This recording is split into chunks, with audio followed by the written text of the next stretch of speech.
আমাদের সমাজে এখনও কিছু মানুষ আছে যারা নিজেকে জ্ঞানী বলে মনে করে, কিন্তু আমি মনে করি তাদের জ্ঞান তো দূরের কথা, তাদের বুদ্ধি বলে মাথায় কিছুই নেই।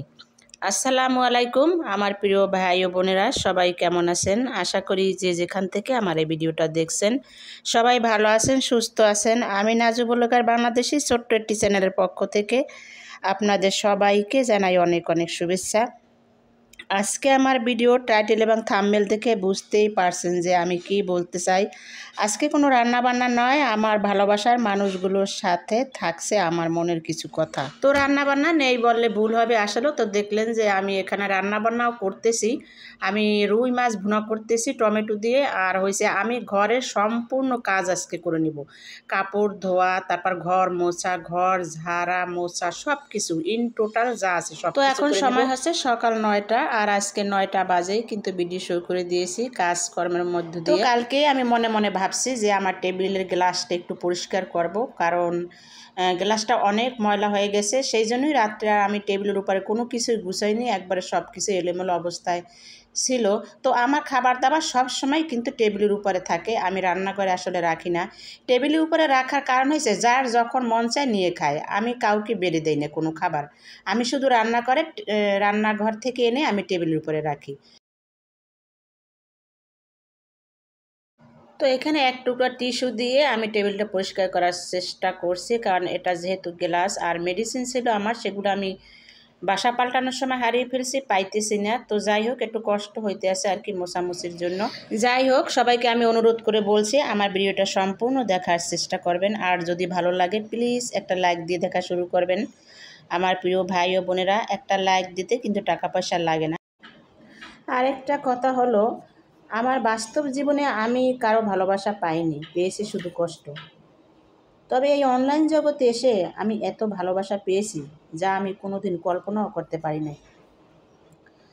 আমার পরিবারের যারা সদস্য হয়েছে তারা প্রত্যেকে আমাকে ভালোবাসে, আর আমিও তাদের প্রত্যেককে ভালোবাসার চেষ্টা করি। কাউকে ভালোবাসা দিলে ভালোবাসা পাওয়া যায়, আর কারো সম্মান পেতে হলে আগে তাকে সম্মান দিতে হয়। এটা আমার জীবনের।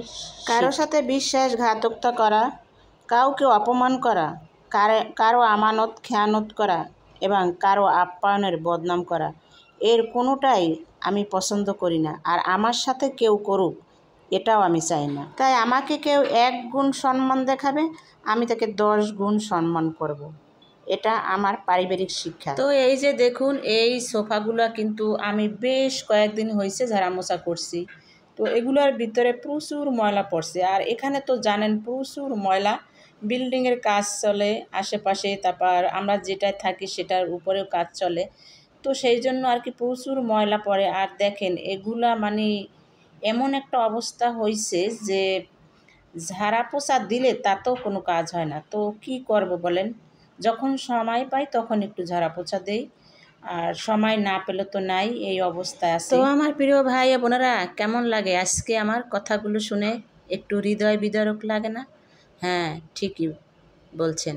আজকে কিন্তু মনটা অনেক খারাপ নিয়ে কাজগুলো করছি। আর কেনই বা মন খারাপ বলেন তো? বলতে পারবেন? পারবেন না। যার মাথা তার ব্যথা, সেই শুধু বলতে পারবে যে কেন মন খারাপ।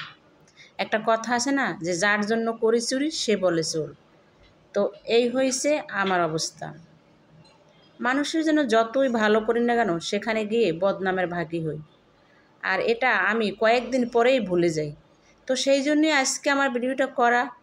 আমার প্রিয় ভাই বোনের সাথে আমি একটু কথা বলে এটাকে আমি আমার স্মৃতি পাতায় একটু ধরে রাখতে চাই, যাতে কোনো একদিন এই কথাগুলো আমি আবার শুনতে পাই।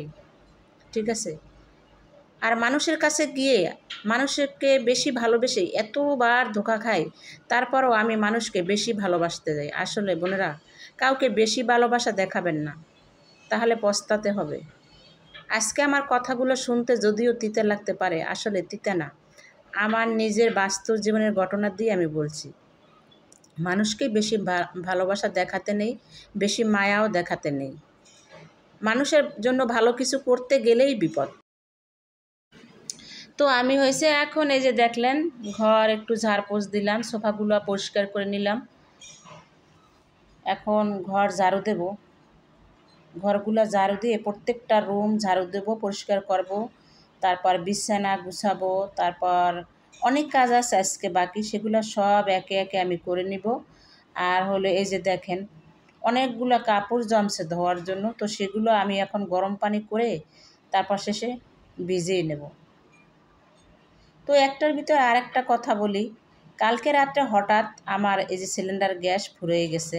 তো আমি কালকে থেকে কিন্তু এই যে কারেন্টের চুলায় রান্না করতেছি। তো এখন সে কারেন্টের চুলায় পানি গরম করব, তারপর শেষে চাদর, অনেক কাপড় আছে, বালিশের কাবার, এগুলো আর কি পরিষ্কার করব। আজকে অনেক রৌদ্র বাহিরে, তো রৌদ্র দিয়ে শুকিয়ে নেব। আর এই যে দেখেন ঘরের সম্পূর্ণ কাজ কিন্তু আমার একার করতে হয়, 4টা-5টা রুম ঝাড়া পোছা ধোয়া মোছা, আসলে এগুলো কিন্তু কম না কাজ, এগুলো সব আমি নিজের হাতে করি। আর এই যে রুমটা দেখেন, এটা হচ্ছে আমার মেয়ের রুম, এটা সব সময় বন্ধ থাকে, দরজা জানালা সবই বন্ধ থাকে, তারপরেও কিভাবে যেন ময়লা হয়।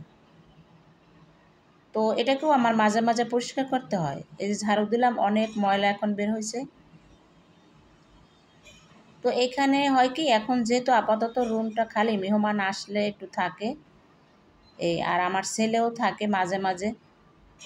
অন্য আর একটা রুম আছে, ওটা খালি, ওটা এখনও খাট বসানো হয় নাই, এখনও খাট কেনাই হয় নাই, যার জন্য ওই রুমটা একদমই খালি পড়ে থাকে।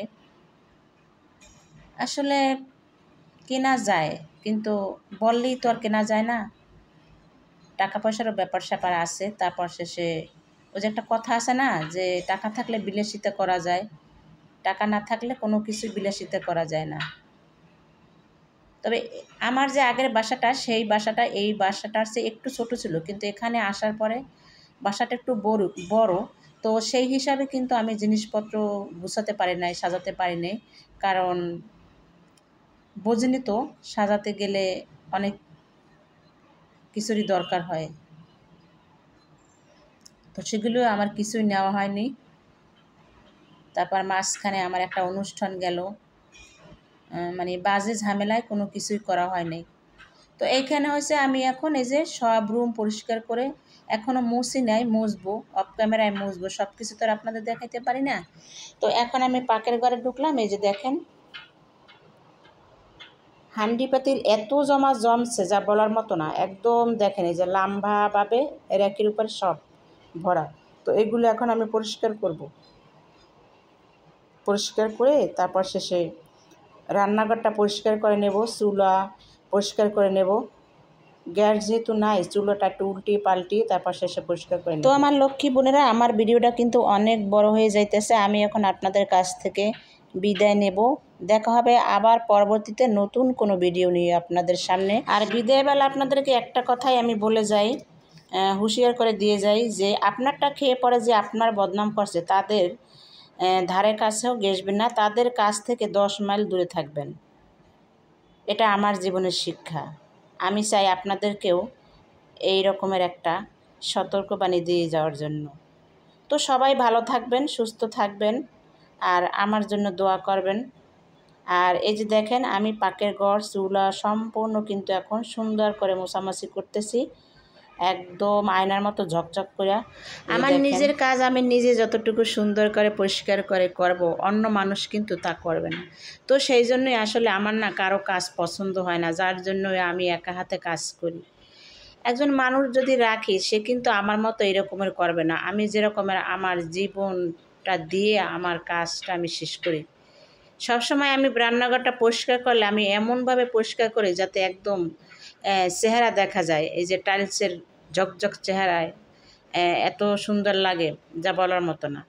তো এরকম কিন্তু আসলে অন্য মানুষ করবে না। তো অনেকক্ষণ পরে ফিরে এলাম, এই যে একদম গোসল করে তারপর শেষে কাপড় চোপড় মেলাগুলোই ধুইছি। তো শুধু চাদর 2টা শুধু আমি ছাদে নিয়ে আসছি, আর সবগুলো আমি 2টা বারান্দায় একদম সুন্দর করে মেলে দিয়েছি।